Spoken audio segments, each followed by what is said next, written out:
The information contained in this podcast is not financial nor investment advice. All trades and investments are my own. All opinions are my own and should not be construed as advice. If you do decide to trade or invest in any of the markets discussed, you do so at your own risk. Welcome to episode 17 of the Blockchain Immersive Podcast. First off, I just wanted to apologize. I was not able to release a podcast last week, and I may not be able to do it every week, but last week was especially busy. I'm making a big change in my life, a good one, and so that took a lot of my time. And it has something to do with me actually moving somewhere else, somewhere better, somewhere that I feel even more comfortable and more productive. But it's a big move. And I will discuss it once it actually happens, but it's moving very quickly. And it's all good, so no worries about that. So we have a lot to discuss for this week, and it's only Thursday, the 13th of October, but we have a lot of news. And because of the nature of these podcasts, sometimes I record things earlier, sometimes later. So what you're going to see now, you're probably going to see one thing you're going to see later in the trade of the week. So don't mind that. And you'll see other news and of course, the trade of the week. And I also discuss a market that many people don't know about, and that's towards the middle of the podcast. So let's cover some news first, and probably the biggest news came out today, and that inflation increased 0.4% in September. Now, this caused the market to collapse, which is not a bad thing for me. I discuss in Trader's Corner where I am here, so I'm not going to go over that again. You'll see that in a moment. But so inflation is going up, and look at the headline here. It says, inflation increased 0.4% in September, more than expected despite rate hikes. And as I say in the trade of the week, again, these rate hikes, they're being applied to a problem that did not exist before. So they're just throwing the same tools, against something that they've never seen. And that's why I'm not very big fan of these rate hikes. And I think they're actually hurting the economy, not helping it. So that is my opinion on that. Another good piece of news here is the UK passes bill that could see trade documents stored using the blockchain. So this is great because what this is saying is that the underlying technology for cryptocurrencies and the like are now being considered by governments. They've always been considered, but this seems to be moving more forward to store information on it. Because we already know that the blockchain is great for information storage and things like that. So this is very encouraging that we're actually seeing this. Okay, so keep this in mind. I think we're going to hear more about this soon. Now, some not so good news. October has become the worst month for crypto hacks with 2 weeks to go. So we've seen a lot of hacks in crypto recently, and it's definitely a field that is prone to hacking, and it's unfortunate, but it is prone to hacking, and so you're going to see this, and this is a growing pain. But one thing I did read recently was that because of all of these issues, companies are becoming more and more vigilant, learning more and more ways to avoid these things from happening. So although this is bad news, and you certainly don't want to be on the wrong side of this, overall, this is going to help the industry mature. So there's a silver lining there. Now, here's another piece of news that I think you might be interested. And this is big. This is the oil producing cut oil production. per day. And this caused oil prices and by extension gasoline prices to rise. And it's unfortunate because this is also something we can't afford, right? I mean, we're already going through an inflationary period, and gasoline prices, at least in the States, have been plummeting, and now they're starting to come back up because the OPEC members, including Russia, decided they were going to cut production. So this was against everything that the United States was trying to do. The United States was actually hoping OPEC would increase production to bring down the prices, but it did not happen. And the final piece of news that I think is very interesting is this, and this is not directly related to cryptocurrencies, but it is in a more macro way. So this research institute finds, moving beyond basic functionality, customers now prefer a completely digital banking experience. And this is a company that researches in the field.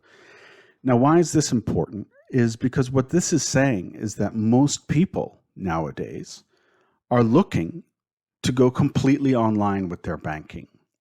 And this is something that has been happening for a while, but now we're starting to see that a majority of customers now want a complete digital banking experience.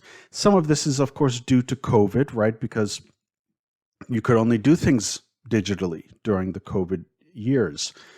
But also, it's just more convenient. I mean, right? I mean, isn't it much more convenient to do everything from your phone, scan a check or send money or whatever?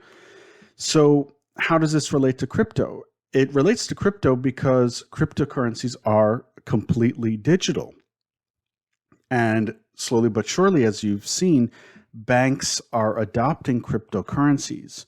So this actually bodes well for the industry at large. And that's why I think this is actually really good news. And although this article was written a few months ago, I brought it up now only because I think it's really important to know this, especially now when the markets are sort of down. So that's the news for now. In the next part of this podcast, you'll see the market that I discussed that not many people know about, and I'll give you sort of a rough overview of it. See you then. In this portion of the podcast, I'm going to discuss a market unrelated to crypto. You had asked me to cover markets that are unrelated, and this is one of them. This page is showing something called an I bond. And this is a bond issued by the United States government that most people do not know about, even some professionals. I mean, if you go out on the street, right, and you ask someone about U.S. savings bonds, they're going to be like, oh, yeah, I sort of know about them. And usually what people know are the EE bonds, and they're the typical savings bonds. And even if you go to Wall Street people who, they're dealing in stocks or even bonds, but like corporate bonds, and you ask them, do you know what an I bond is? They may not even know it. So it's like this little secret, even though it's not really a secret. So what is an I bond? An I bond is the United States government bond that protects you from inflation. Now, again, we've discussed this in the previous podcast, and you probably see it on the news. Inflation's on the rise all over the world. And in the United States, the official number is in the 9% area. Now, of course, we know that just by walking in the street and going to the restaurants and buying stuff at the supermarket, we know that 9% isn't exactly accurate. We had some food products that were up 40%, and we know damn sure that gasoline went up more than 9%. And now it's back on the rise because of the OPEC cut. So these bonds are the government's way, the United States government's way to help you mitigate the eroding effect of inflation. So because remember, they report numbers based on their own methodology. So in their mind, the inflation rate is 9% plus. So they are issuing these bonds that are now paying 9.62% up until October 31st. That will help you mitigate the eroding power of inflation. Now, this is great, right? I mean, how many bonds do you know in the United States that are paying 9%? None of them. All of them are paying, 2 to 3 to 4%. So this is very nice. Now, the issue is, of course, if you believe in the United States figures, then this is great. This will sort of keep your money safe, so then the eroding power of inflation won't touch it. So basically, at the end of the year, you're sort of flat. You didn't lose any money. Let's put it that way. And if inflation goes down, you might actually make some. So what's great about these bonds is that when you buy it, let's say today up until October 31st, you benefit from not only a fixed rate of interest, which would be this or a variant of this, but also changes in inflation. So as inflation changes, your rate sort of changes. So it's giving you this constant protection against inflationary erosion. Now, this is for money that you don't need to touch for at least a year. Okay, this is money that maybe you're nervous about putting it into other markets, but you also don't want to keep it in a savings account because that's only paying 1 or 2%. I mean, you're already at a 7% loss with inflation. So this is a place to put it. Now, I'm not telling you to do it. I'm just giving you that this is an option, right? That you can use. And it's very flexible. It pays interest every 6 months or semi-annually, and you can cash it out after a year. But it matures. It'll pay interest for 30 years if you keep it, if you hold it. So that's a nice thing. So if, let's say, after a year you're like, I still don't really need that cash, you can just keep it in there, or you could sell it and buy something else with it, whatever. But you could keep it in there and just let it accrue more. Now, again, this is cash that you don't need right away, but you also don't want to risk in other markets. In the United States, obviously, it is federally taxable, but on the state level, it's not. So, for example, I'm a New York resident. I'll pay only the federal income tax on the interest, but not state or local tax. So that's good, I guess. And then there are two versions of this bond. There's the electric I bond, which is essentially it's a digital, right? So you can buy $25 minimum, and you can actually specify up to the cent. So if you wanted to buy a bond in this example, $36.73 if that's what you wanted, right? Because it's on a ledger, there's nothing to issue. It's just a point on a spreadsheet, on a balance sheet. Whereas the paper I bonds, they'll literally issue a certificate. And that comes in more exact numbers like 50, 100, 200, 500, or 1,000. And then you have limits. You can buy up to $10,000 worth of electric bonds or $5,000 in paper bonds during any calendar year. So this is a nice option if, again, it's essentially riskless because it's adjusting with inflation. So your buying power never really changes with that money. That money is sort of protected. And it's backed by the United States government, so the chances of it defaulting are near zero. Now, the only time this would become a risky investment is that, we would have to have a catastrophe occur, like that would devalue the dollar, something like that, or major catastrophe. Like, if nuclear war broke out, sort of close to the border here in the United States, this could be a problem. We don't, you never know, right? If something like that happened and, a city is obliterated, the United States government's going to need every dollar it can get, and it might impact this. But the likelihood of something like that happening is, that's like in a dystopian novel. Not saying that it could never, ever happen, but, it's unlikely. So this is a pretty safe bet. And again, if you believe in the inflationary numbers issued by the government, this is a good bet. But we all know that it's much higher than that. But even still, even if inflation is 30%, like real inflation is 30%, this is still the highest savings riskless bond you can probably get in the United States then, and I mean riskless. I'm sure you could probably get like junk bonds that are paying, 15%, but it's risky. Those junk bonds are not called junk for nothing. So that's it for this part of the podcast. I just wanted to show you an unrelated market. In the next part, you will see a few trades of the week. Welcome to Trader's Corner. So unlike the previous weeks where I had multiple trades, I am in one trade that I've been in for almost a week, and it's going extremely well. And I know I wasn't able to get the podcast out last week. I had a lot going on, but these were the trades from last week, and they were actually not bad except for this one. I actually lost money on. So I got in short on October 7th at 1344.25. I know it says 42. That was the actual signal, but when I actually got the order in, it got 1344.25. And I went short the usual 15 2x margin, and now look where we are. I mean, this is great. I'm at least 100, a little over 100 points in the money, and it looks extremely weak. But it did spike down here today. That's the 13th to 1219. Okay, so we're a little bit off that low. Now today is going to be crucial because we have an inflation report coming out in the US today in, I don't know, about 2 or 3 hours.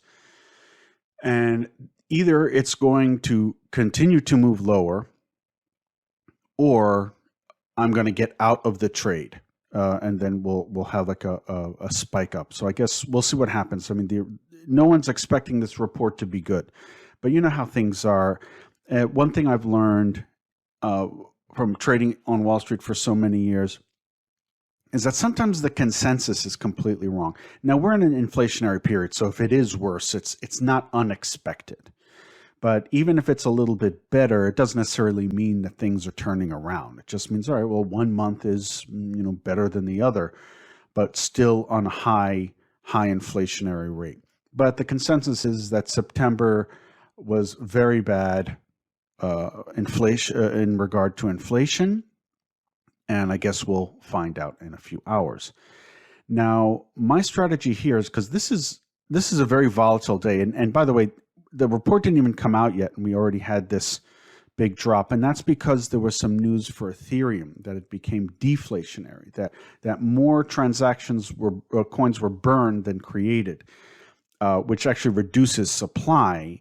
So you would think actually this would go up, but actually why it went down is because it's showing that there's slowing demand for Ethereum, which is fine. If you're on the short side too, that doesn't matter. It doesn't really matter if there's good news or bad news. You can participate, like I said, in both directions. So for me, it doesn't make any difference. And but again, it's creating the one good thing it is creating for the longer term buyers, including myself, is that it's making Ethereum really cheap. And what's beautiful about a cheaper Ethereum is that also some NFTs are also very cheap now, because a lot of NFT value, a lot of NFTs that are based on Ethereum, a lot of their value is related to the value of the underlying token, in this case Ethereum. So I'm looking at NFTs right now. I don't have specific ones, but I'm doing some research to see if there are any that look good. And if you saw my course on NFTs, I go really deep into how to analyze NFTs, how to buy them, and everything. If you have not enrolled in that, please, I'm telling you, please do so. You'll really get a lot out of it. So that's it for this video of Trader's Corner. I of course don't know if I'll be in another trade later today or before the end of the week, but at least we got one trade out. And last week, like I said, I had some good trades here except for this one. So, but I didn't record it because I was so busy last week. So that's it. I will see you in the next video, whatever video that's going to be. Okay, we are back. And wow. So inflation did come in, and it increased 0.4% in September, more than expected despite rate hikes. So you see, this is what I've been saying. These rate hikes aren't going to work because the inflation is not due to the same issues that rate hikes worked with before. So, but anyway, I'm not going to get into that right now. So we have an increase in inflation, and Social Security cost of living adjustment will be 8.7% in 2023, the highest increase in 40 years for the states. So that means those who are on Social Security benefits, those who are maybe disabled or they are past retirement age, and they get a check from the government every month, it's going to go up 8.7%. So that's very significant. Now, of course, remember I am short Ethereum, right? It is collapsing. Look at this. It's already at its low was 1189. It's currently trading at 1208.